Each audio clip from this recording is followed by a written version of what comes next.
Dakar le 1er avril 2022. Nous, membres de la plateforme de lutte contre les violences policières, avons appelé à cette conférence de presse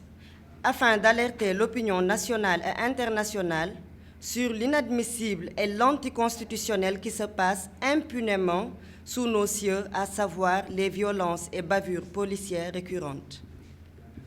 En effet, notre police nationale a certainement oublié son rôle premier qu'est la protection des personnes et des biens. Mais elle doit aussi certainement avoir oublié sa noble devise qu'est « dans l'honneur au service de la loi ». Notre police aux allures coloniales exerce de jour en jour et de plus en plus de violentes répressions sur la population, entraînant de plus en plus de bavures qui peuvent aller jusqu'à la mort de citoyens sénégalais. Nous nous souvenons de feu Mamadou Diop, mort en défendant notre démocratie en 2012. Des étudiants Balla Gaye, Bassirou Faye, Fallou Sène et tant d'autres tombés sous le feu de nos forces de l'ordre, coupables seulement de revendications estudiantines. En mars dernier, 14 fils de ce pays ont été enterrés par la faute de nos forces du désordre. Nous n'oublions pas des martyrs comme Cheikh Niass, Abdoulaye Timéra, Eliman Touré et tant d'autres. Le 23 mars dernier, de dignes fils de ce pays, activistes, patriotes, membres d'organisations respectables de la société civile, se sont levés afin de dénoncer une loi partiale. Et ils ont subi la répression violente et anticonstitutionnelle d'une police encagoulée. Parmi ces victimes, 3 femmes ont été tabassées, torturées,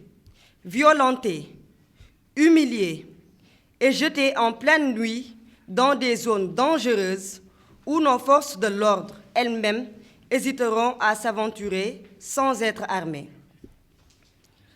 Devons-nous rappeler à la police sénégalaise que l'ère de la colonisation est révolue et qu'elle doit se départir de ces pratiques esclavagistes qui dégradent la dignité humaine? Devons-nous rappeler aux autorités de la police que manifester est un droit consacré par la Constitution en son article 8? Nous, LCIS, APDS, FRAPP, Ñoo Lank, Nitu Dëgg Valeurs, UDFR, Africa First, Urgence panafricaniste, Africaine, Y'en a marre, Fouta Tampi, SNP, Coalition Citoyen Le Peuple, appelons à la mobilisation pacifique pour le sitting que nous organisons demain, samedi 2 avril, à la place de la Nation à partir de 10 heures. ñuy fàttali Sénégal que ku artuwul di nga mujjee àtte ñuy fàttali les autorités yi nga xam ne ñoo nekk ci Sénégal ak société civile bi ak citoyens sénégalais yi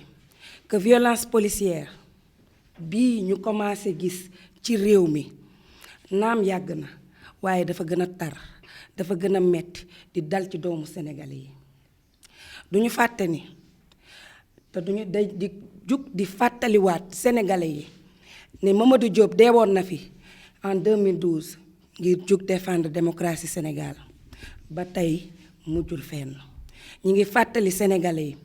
que ku mel ni Abdoulaye Timéra, Bassirou Faye, Balla Gaye doomu Sénégal yu mel noonu deewoon nañ fi ci soxu force de l'ordre maanaam policier te ba tey mujjul fenn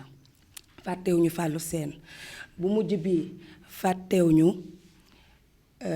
ay sénégalais yi nga xam ne ñu ngi leen gis chaque jour policier di leen toroxal di leen dóor ci lu teguwul fenn ci mbedd bi ñépp di ko gis te kenn artuwul ñuy fàttali sénégalais yi que ñi ngi jëm fi nga xam ne soreetul ñu ngi jëm vers des élections législatives di jëm prochainement en 2024 yàggatul vers des élections présidentielles mu am ay enjeux yi nga xam ne li xew mars bii passé war nañoo tax ñun ñépp ñu jóg ne non à la violence et surtout non à la violence policière ndax mars fukki doomi Sénégal ak ñeent gis nañ leen ñu dee ci ay soxu policier te kenn newul diw mooy coupable walla diw mooy coupable kenn sanctionné wul benn policier mars 2021 ba tey te fukki doomu Sénégal ay ndaw daanu nañ ci manifestation yu doon am ci l'affaire Ousmane Sonko Adji Sarr ñuy fàttali encore Sénégalais yi ak toutes les forces vives de la nation que ku artuwul di nga àtte fukki sénégalais yooyu dee mois de mars dernier ak ñi ñu fi jot a lim nga xam ne dee nañ ci ay manifestations à savoir Mamadou Diop à savoir Cheikh Niass mi nga xam ne moom da doon dox di dem yoonam policier woo ko toroxal ko ñépp seetaan ba tey dee na ay mbokkam ñàkk nañ fukki sénégalais ak ñeent yooyu dee en mars dernier seeni mbokk ñàkk justice amul ba tey ñu delluwaat di wax sénégalais yi que ku jugul artu di nga àtte barki Dembo Njaay ay doomu Sénégal jóg nañ ne dañuy xeex modalité wu loi parrainage ñu jàpp leen dóor leen toroxal leen humilier leen dañoo gis ni Sénégal fi mu toll nii dafa mel ni dañoo miis dóoru policiers yi miis dóoru force de l'ordre yi ba dañ ko banaliser ba heurteetul kenn yàgg nañoo dóor ay activistes Sénégal yi nga xam ne dañoo doon jug ci yoon jaar ci yoon ngir défendre ay valeurs défendre ay principes fii ci réew mi défendre ay intérêts sénégalais yi ñu jàpp leen toroxal leen humilier leen féetewul fenn yëf yi nag dafa commencé jékki dayoo bañ ci boolee ay doomu Sénégal yu jigéen yu am valeur am jom am ngor taxaw ne dañuy défendre ay principes yoo xam ne seen réew lañu bëgg mu jëm kanam ñu jàpp leen dóor leen toroxal leen futti leen sànni leen ci àll xaaju guddi kenn waxul kenn artuwul kenn sanctionné wul may fàttali sénégalais yi ni ñun ñépp sénégalais yépp ñoo yem ay àq ak ay yelleef que manifester droit constitutionnel la bu suñu constitution maanaam suñu charte ndeyu réew may ñu doomu Sénégal yooyu di génn di défendre ay principes fii ci Sénégal di défendre ay valeurs fii ci Sénégal mérité wu ñu tey ñépp toog ñu toroxal leen noonu ñépp toog di seetaan ndax doomu sénégalais yooyu nekk ñu fi lu dul défendre démocratie défendre république défendre peuple sénégalais ñu jug ne loolu dafa war a jeex dóor doomu Sénégal toroxal doomu Sénégal racket doomu Sénégal ci mbedd bi moo war a jeex ci mim réew ñuy fàttali policiers yi ni ñoom seen devoir bi njëkk du toroxal doomu aadama du humilier doomu aadama du toroxal doomu aadama waaye seen devoir bi njëkk mooy protéger ñu dañuy dégg autorité de la police sénégalaise di wax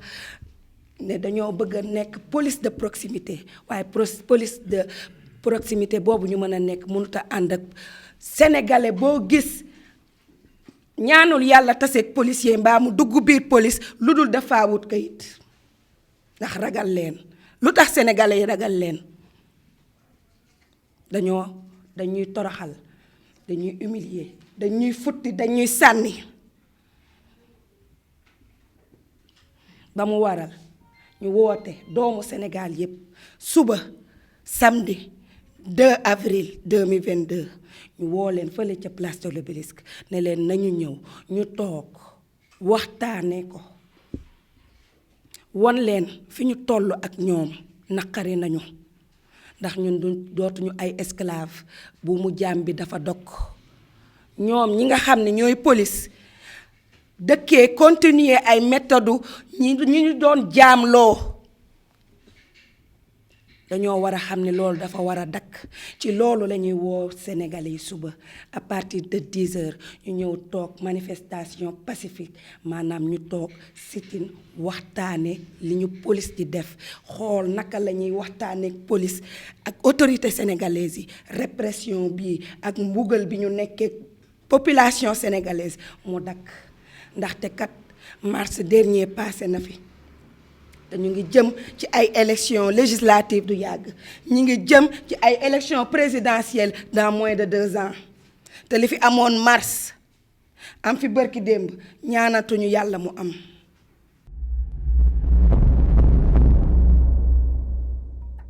cheetetetet mais yow sawaay yow fu ñu la fekk yaa ngi ci kanamu ordinateur bi wala sa kanamu tablette ba sa téléphone portable lu xew mais damay lire ay information